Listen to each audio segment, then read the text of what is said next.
If I make this, I'm a better shooter than Amanda Nunes. Damn, almost. Amanda got me. Okay, by now, everyone has heard Francis Ngannou has left the UFC and he vacated the heavyweight title, and now John Jones and Cyril Gane are fighting for it, right? And I was this whole time I was thinking, I'm like, why didn't he take the money? He was the one that was complaining about the money, right? And according to Dana White, he gave him the biggest heavyweight salary ever, okay? Biggest heavyweight contract ever. So in this video he just did today with Ariel Helwani, he says why, and it's not what I thought. Like, this was the last thing I could have thought of. And let me start off by saying I'm a big Francis Ngannou fan. The way he made it out of Cameroon and the way he made it to the UFC is crazy. Like, if you guys saw the Joe Rogan show, you know what he went through to make it to the UFC. And Dana White, what he's done with the UFC, like, Dana White made UFC like the biggest sport. Like, that just says everything, right? So listen to this and listen to this.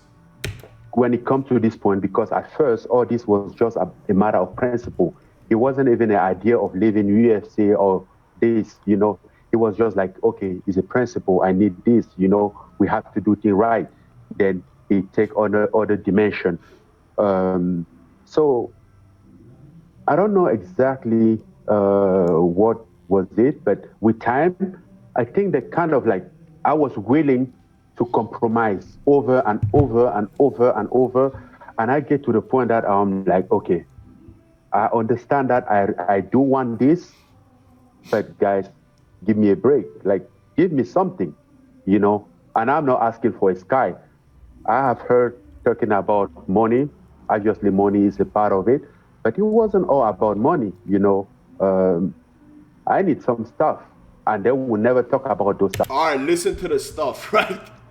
Listen to the stuff he wants. It's it comes very in a little bit. Interesting how they kind of like pick what they're going to talk about. They don't talk about what the negotiation was about. They just talk about the money that they give me that could have made me the biggest paid heavyweight in the history. Remember, Dana White said the money he got offered is the biggest in heavyweight history. Which is how much? They can't tell. Biggest than who? Nobody knows who nobody gets. So it's all their narrative. They control that narrative. Yeah, but you can look up who the biggest heavyweight what the biggest heavyweight payday was on Google. Which cannot be proven, so I don't believe that. But I wish it could have worked. I really do, and I really want it. A few follow-ups to that. Not at any cost. Do you believe that the deal that they were offering you, just money alone, do you believe it truly would have made you the highest paid heavyweight? I don't know. Since I don't know what other heavyweight. What do you mean? You could Google it. It shows everyone's purses, no? Made. Okay. You know, in order to know that, I have to know what the other heavyweight made as a salary. But I don't know. What I had heard through the grapevine is that Brock made around $8 million for 200. Is it above that or less than that? For the John fight, around that. Okay. So was this a multi-fight deal that they were offering you or just a one-fight deal? Multi-fight deal. And how many fights? I asked for 3 fights. They say they will give that exceptionally for me. I asked for 3 fights. Okay. And so no extension. No extension. Just 3 fights. Did you have the fights in your mind? Like, who were the 3 guys that you wanted? Well, one was John Jones. 2 was Stipe. Hopefully John Jones again. Out of that 3 fights, I hope that. One thing I disagree with Dana White. Remember in the press conference, Dana White says Francis Ngannou wants to fight like lower tier fighters and make more money. I don't think that. I don't think Francis Ngannou was dodging anyone. But I don't know. That's my opinion. Who was John Jones? Okay, I understand. Now, you mentioned the things that they don't talk about. You mentioned the things that you just couldn't, let go on principle. And I've had a lot of people ask me, like, what exactly are these things that he is referring to? Do you feel comfortable telling us what these things were, the sticking points, the true sticking points that you were fighting for that they didn't want to give up? Well, it was a lot of them. Like, what I have learned is that you don't go in the table of negotiation expecting to have everything that you want. But at least you want your partner, you want the other side to like show a willingness or at least try, you know. So I asked for a lot of things, which doesn't mean I was expecting all those things, but I was expect at least like a few or one, two out of those things, you know. First, I asked for a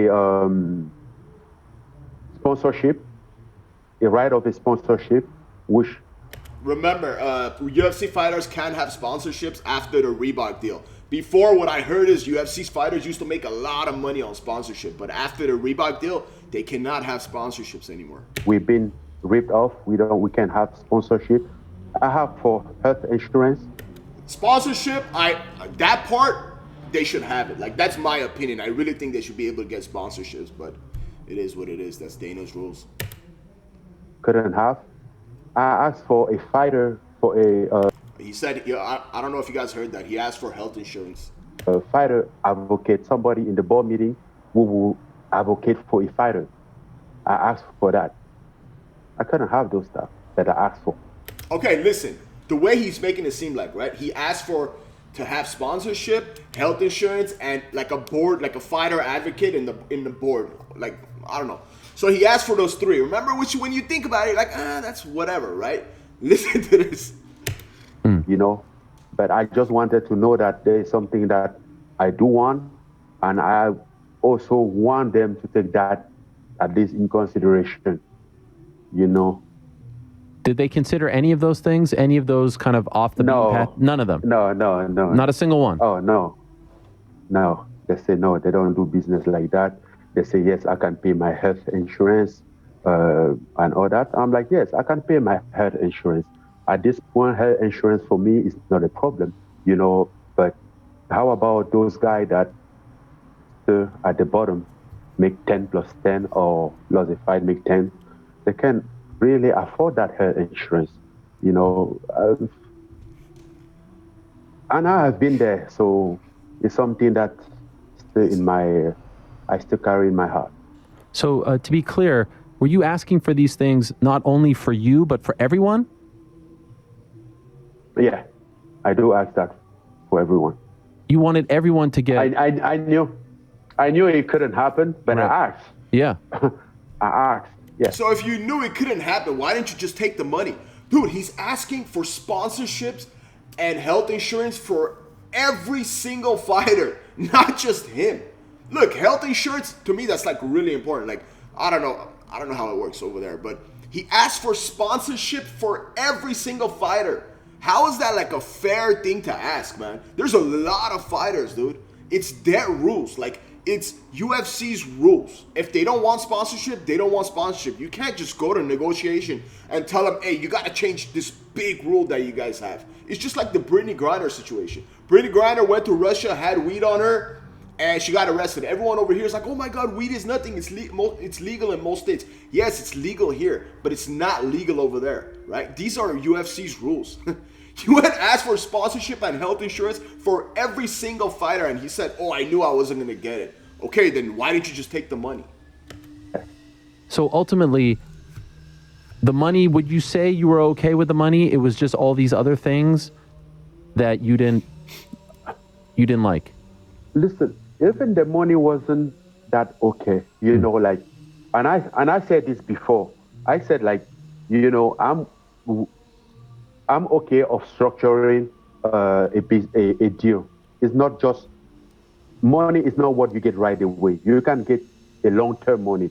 You can get a long-term value out of a deal, which is more than money, you know. So, and I said this last time when Mick reached out because I couldn't come to agreement with Hunter. I said, it's not all about money. We can structure this. You guys can give me something, then we consider like, I consider it more than money.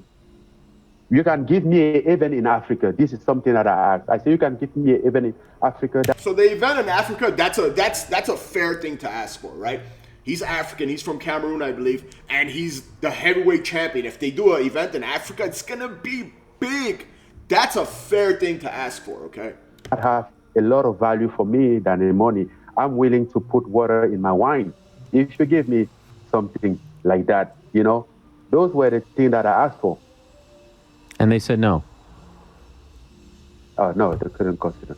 So basically, what they were So offering you was just the only thing that they kind of like, and at some point I feel like I was slapped in the face with money. Like, okay, take the money and shut up. Like, No. and That's all right. After this, he just basically says, "I wanted a different pay structure, whatever." But that's not a slap in the face. That is not a slap in the face. Here, take the money, shut up, dude. He was asking for really, really, really big things, man, and he made it seem like, oh, I just asked for some things. Like, dude, he asked for sponsorship for every. I don't know how many fighters UFC has. I'm pretty sure it's a few hundred. Okay, and I'm pretty sure UFC is getting big pay. Getting big money from Reebok, right? And it's their company. Like, they'll do whatever they think is right for their company. But he asked for sponsorship for every single fighter and health insurance for every single fighter. The Africa event in Africa, that's fair, man. That's not a big deal. That they should do that. Even like they should do that anyways, right? That would be a huge fight. But come on, dude, he was asking for a lot, man. He the way he made it seem like. I went in, I said, I want this, or this with the money, or else if you don't give me these, I'm not taking a deal. Because that's what he's basically saying, right? According to Dana, it's the biggest heavyweight contract of all time.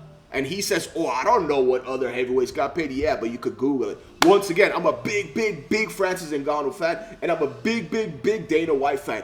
To me, this looks like Francis Ngannou was done with the UFC, and he just basically threw something out there, and he knew it wasn't going to be a yes. And if it wasn't going to be a yes, he was out. Now, I'm sure, obviously, he's going to go somewhere else and get big money.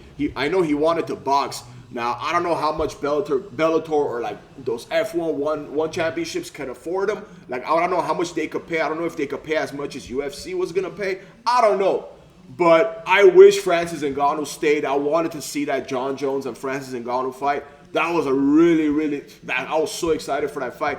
But to me, like, deep down, only he knows, right? All these things that I'm saying is my opinion, right? He only knows why he left. But my opinion, once again, what he was asking for is way too much. Like, way too much. And especially for every fighter. If he was asking just for himself, hey, I want my own sponsorship deal and I want my own health insurance. That was still big because it wouldn't have been fair to the other fighters. But it was whatever. But he was asking for every single fighter and the big money. So, I don't know. Let me know what you think of this in the comments. And I would appreciate it if you subscribed. Thank you so much.